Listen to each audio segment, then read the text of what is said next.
Hi friends, welcome to my channel. মুরগি ভুনা তো অনেক রকমেরই খেয়েছেন আপনারা, আমার মতো এভাবে একবার ট্রাই করে দেখুন।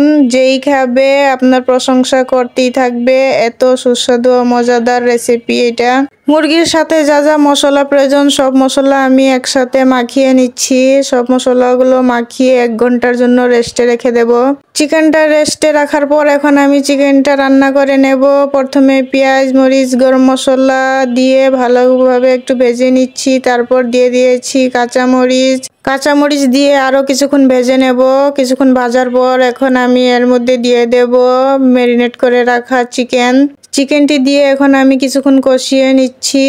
2 মিনিট কষিয়ে এখন আমি দিয়ে দিচ্ছি এর মধ্যে আস্ত রসুনটা দিয়ে আরও কিছুক্ষণ নেড়ে চেড়ে নেব। কিছুক্ষণ নেড়ে চেড়ে এখন আমি এটাকে ঢেকে রেখে দিচ্ছি 2 মিনিটের জন্য।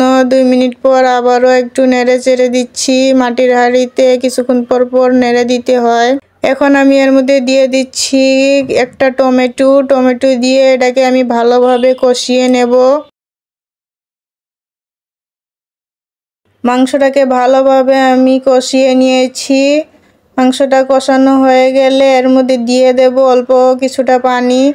ফার্মের মুরগিতে অতিরিক্ত পানি দেওয়ার প্রয়োজন নাই, অল্প একটু পানি দিলেই এটা ভালোভাবে সিদ্ধ হয়ে যায়। এখন আমি এটাকে ঢেকে রেখে দেব আরও 5-10 মিনিটের জন্য।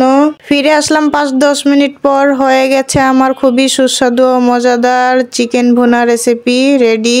আমার এই চিকেন ভুনা খুবই সুস্বাদু ও টেস্টি হওয়ার কারণ হলো এই মাটির হাঁড়ি। আপনারা অবশ্যই মাটির হাঁড়িতে রান্না করে দেখবেন। মাটির হাঁড়িতে রান্না করলে চিকেন ভুনার টেস্ট দ্বিগুণ হয়ে যায়।